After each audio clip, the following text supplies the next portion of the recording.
Thousands of SAFTU members rally across the country to protest the proposed minimum wage.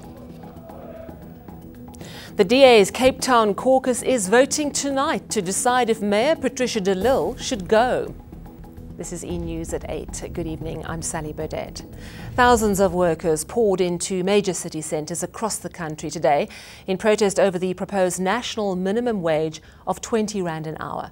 Now, some saw the national action as a litmus test for the popularity of the one-year-old South African Federation of Trade Unions. Nicholas Bauer has more. 20 Rand per hour. Strong words from the South African Federation of Trade Unions as their members spilled into the streets of Johannesburg, Durban, Cape Town and other city centres around South Africa. Their main demand was clear: scrap the proposed national minimum wage of 20 Rand per hour.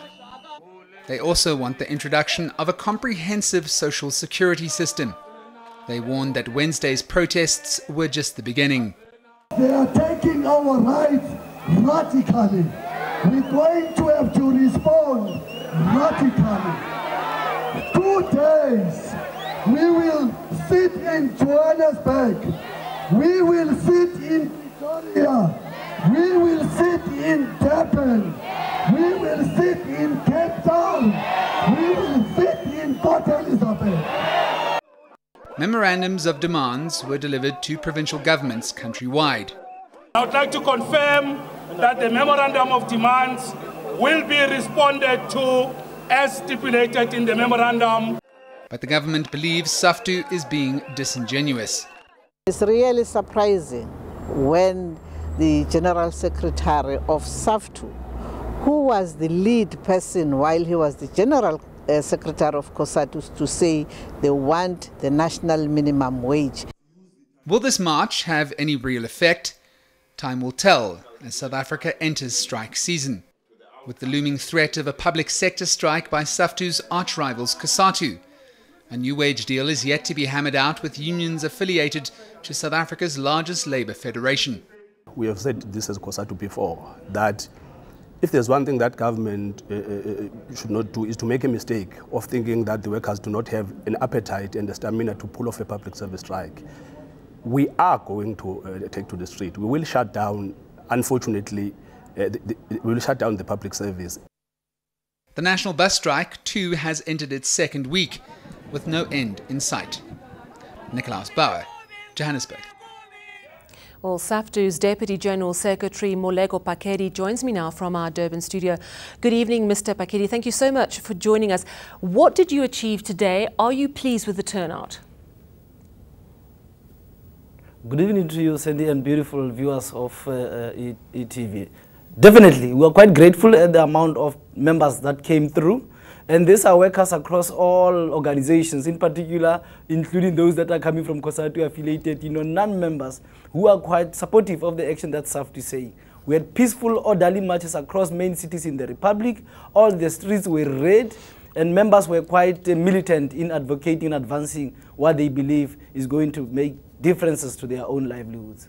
Mr. Pakedi, I want to talk to you about the issue around the unions. They are split on this issue. Now, COSATU is saying, no one I think is saying that 20 Rand an hour is a fantastic rate. But what I think COSATU is saying is, look, it's going to make a real difference to thousands of workers once it's implemented. It's a great starting point. From there, we can move to a living wage. Now, that sounds reasonable to someone like me. Why is that not acceptable to SAFTU? It is not. It's not going to sustain that particular worker. Earning is not going to be able to provide for the basic needs of that particular worker.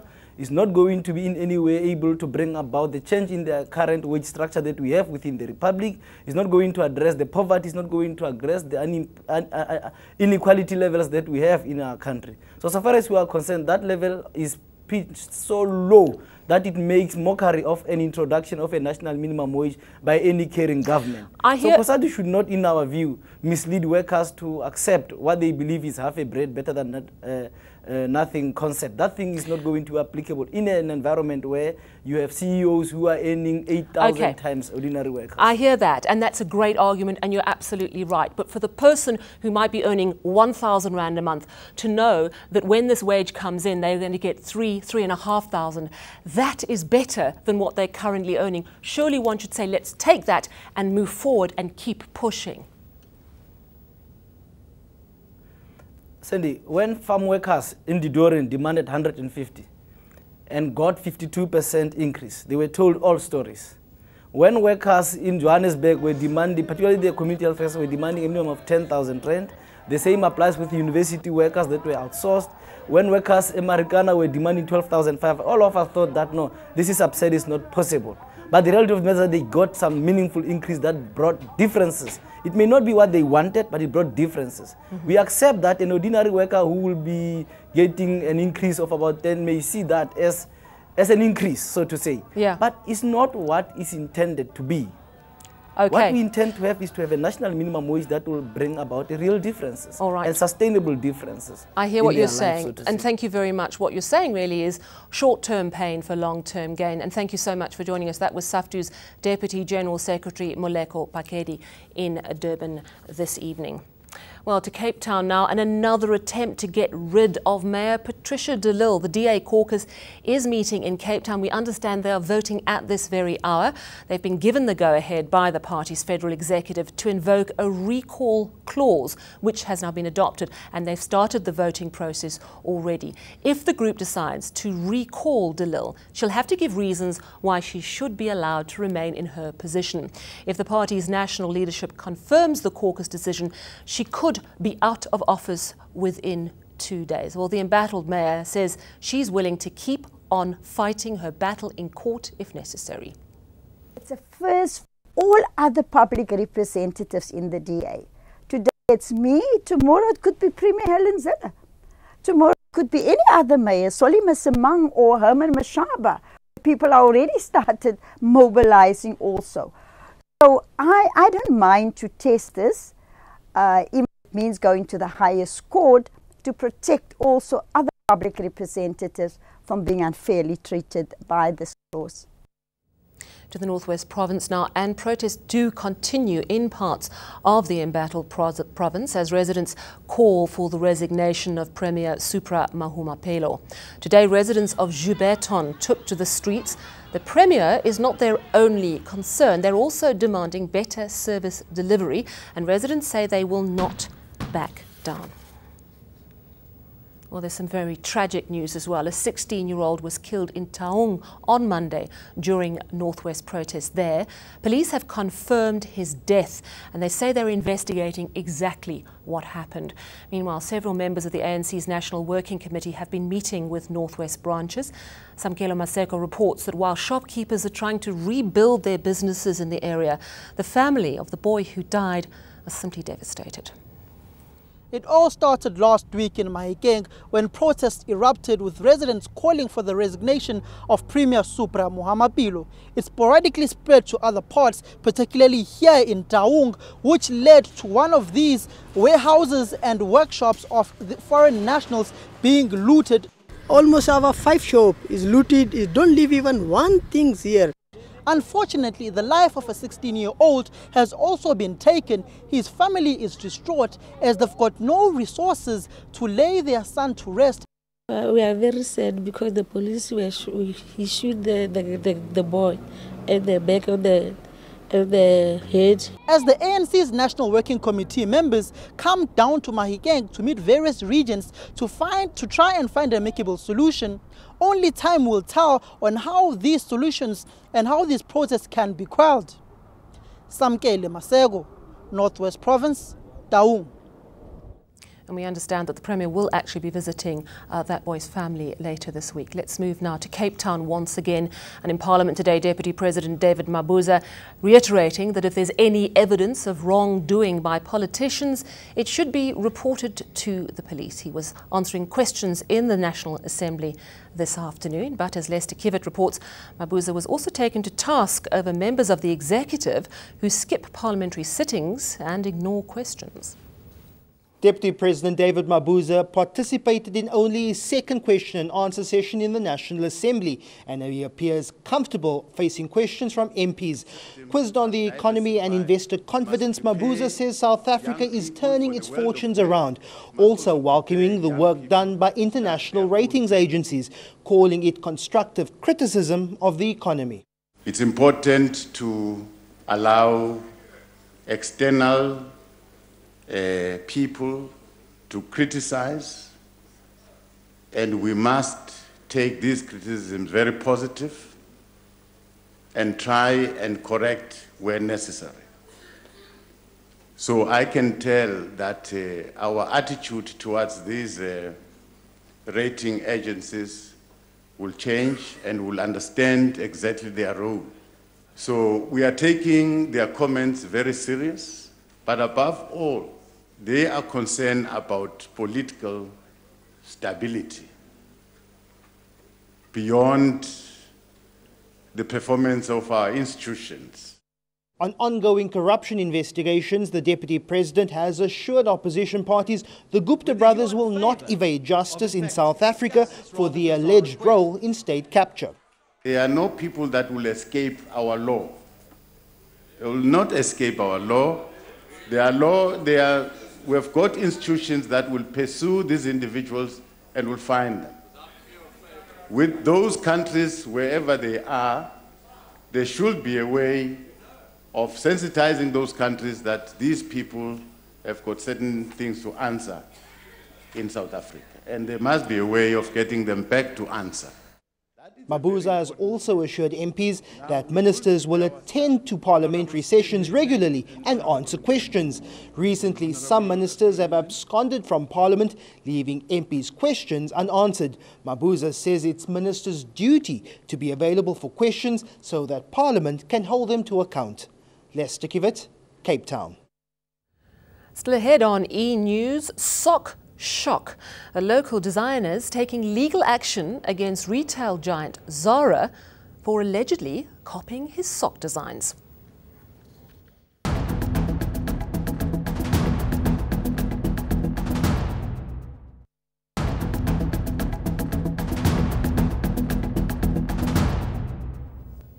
International clothing retailer Zara has been told to put a sock in it.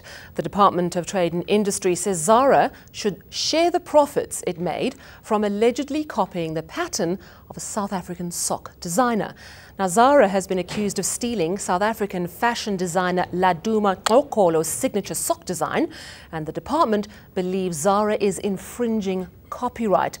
Nkolo says he's taking legal action against the retailer. Some would think that it is a form of flattery, but in my case it's heartbreaking because realistically there is an element of loss of sales in that regard. We have international customers who stock our socks, and our sales are growing annually. So for us, we are feeling the financial loss. Let's move to international news. And thousands of opposition protesters have filled the streets of Madagascar's capital, Antananarivo, for a fifth day. They say new electoral laws are designed to exclude their candidate from this year's presidential election. The protesters have also approached the High Court with a petition calling for the country's president to resign. The Southern African Development Community, SADC, says it's worried about a potential repeat of a political crisis in Madagascar. In 2009, a coup led to months of unrest and took a heavy toll on Madagascar's economy.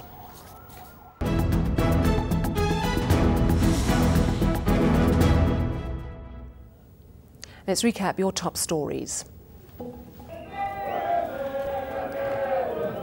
Thousands of SAFTU members rally across the country to protest the proposed minimum wage. The DA's Cape Town caucus is voting at this hour to decide if Mayor Patricia de Lille should go. Weather news next, and then grab your tissues for the feel-good story of the year. A 7-year-old girl takes her very first steps.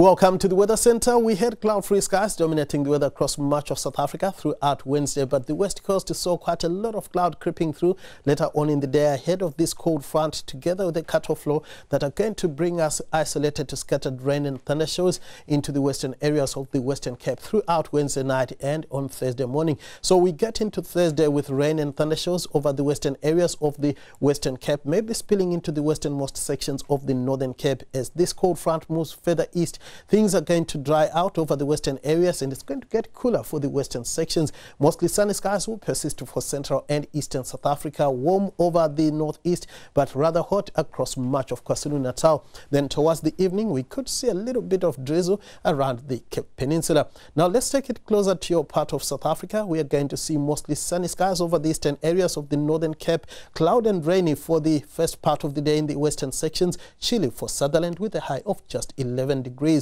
Rainy weather is also forecast for the first part of your Thursday over the western areas of the Western Cape, Cape Town, managing a high of just 18 degrees in the afternoon. It's going to be mostly sunny and warm for the bulk of the Eastern Cape, mild, however, for Port Elizabeth, peaking at 23 degrees. Sunny and hot weather is forecast across much of KwaZulu-Natal, where top temperatures in the lower to mid-30s are forecast on Thursday afternoon. We are also going to see clear skies across much of Mpumalanga, Mbombela, reaching a high of 30 degrees.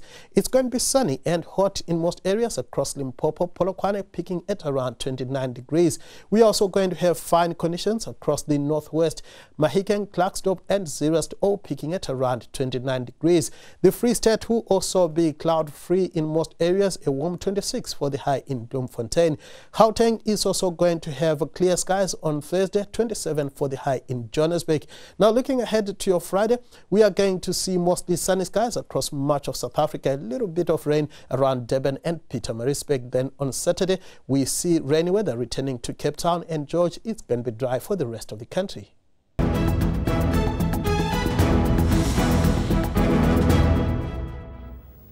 And finally, if you're having a bad week, take 2 minutes to listen to this story of bravery and kindness. It's about a little girl who was born with deformed legs in KwaNobuhle in Port Elizabeth 7 years ago.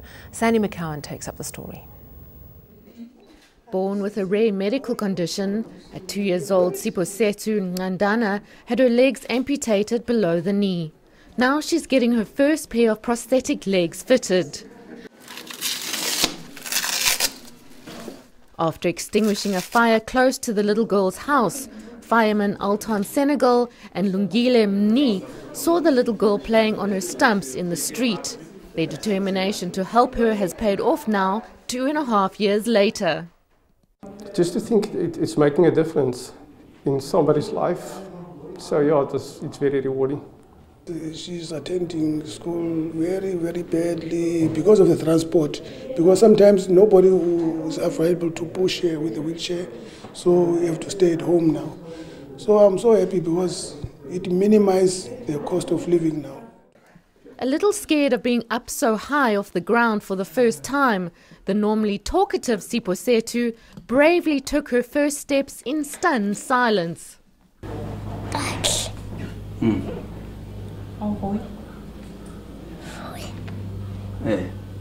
The little girl lives with her 71-year-old partially blind grandmother. The two firemen went even further and organized for her to have a cataract operation so she could see her granddaughter walk.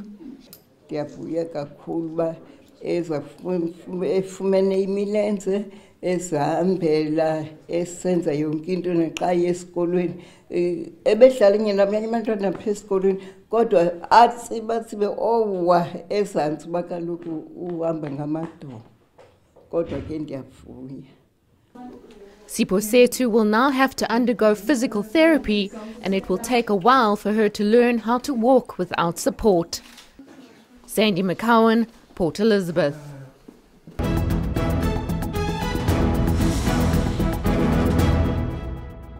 Recapping your top stories this evening.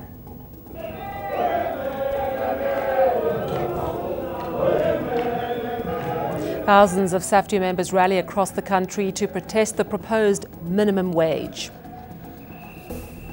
The DA's Cape Town caucus voting tonight to decide if Mayor Patricia de Lille should go. And that's your news at 8. Take care. Good night.